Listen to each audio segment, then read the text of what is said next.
सोने और चांदी के बाजार में पिछले कुछ दिनों से जबरदस्त उतार चढ़ाव देखने को मिल रहा है। इसी बीच आज 9 जनवरी शुक्रवार को कीमती धातुओं की कीमतों में एक बार फिर तेजी दर्ज की गई है। गुरुवार को आई बड़ी गिरावट के बाद बाजार में संभलने के संकेत साफ नजर आए। सुबह से ही सरपरा बाजार में खरीदार बढ़ी, जिसका सीधा असर सोने और चांदी की कीमतों पर पड़ा। बीते दिन अंतर्राष्ट्रीय बाजार में दबाव और डॉलर की मजबूती के चलते सोने और चांदी की कीमतों में तेजी गिरावट देखी गई थी। इससे निवेशकों में थोड़ी घबराहट का माहौल बन गया था। हालांकि आज हालात कुछ अलग नजर आए। जैसे ही बाजार खुले, कीमतों में धीरे धीरे सुधार दिखने लगा और दोपहर तक सोना और चांदी दोनों हरे निशान में कारोबार करते दिखे।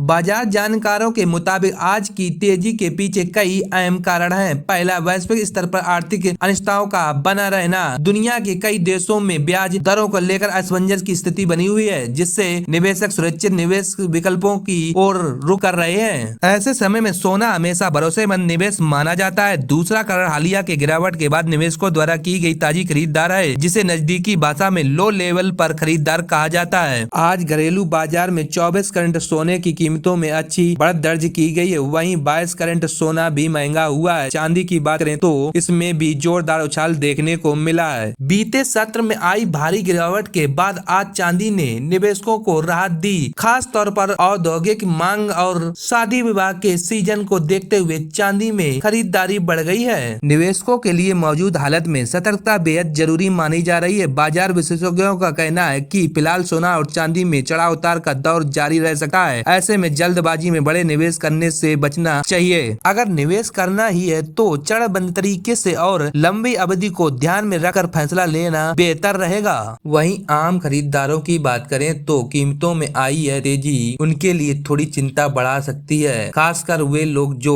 आने वाले दिनों में गहनों की खरीदारी करने की योजना बना रखे हैं। हालांकि विशेषज्ञों का मानना है कि अगर बाजार में फिर से हल्की गिरावट आती है तो खरीदार के लिए अच्छा मौका साबित हो सकता है। आगे की बात करें तो सोने चांदी की दिशा में काफी हद तक अंतर्राष्ट्रीय संकेतों पर निर्भर करेंगी। डॉलर की चाल, कच्चे तेल की कीमतें, वैश्विक महंगाई के आंकड़े और केंद्रीय बैंकों की नीतियां आने वाले दिनों में बाजार की चाल तय करेंगी। इसके अलावा घरेलू स्तर पर मांग और रुपए की स्थिति भी अहम भूमिका निभाएगी। कुल मिलाकर गुरुवार की बड़ी गिरावट के बाद आज सोना और चांदी के बाजार ने राहत की सांस ली है। कीमतों में आई तेजी से निवेशकों का भरोसा कुछ हद तक लौट आया है, लेकिन बाजार अभी भी पूरी तरह से स्थिर नहीं कहा जा सकता है। ऐसे में फूंक फूंक कर कदम रखने की जरूरत है ताकि जोखिम को कम किया जा सके और सही समय पर सही फैसला लिया जा सके।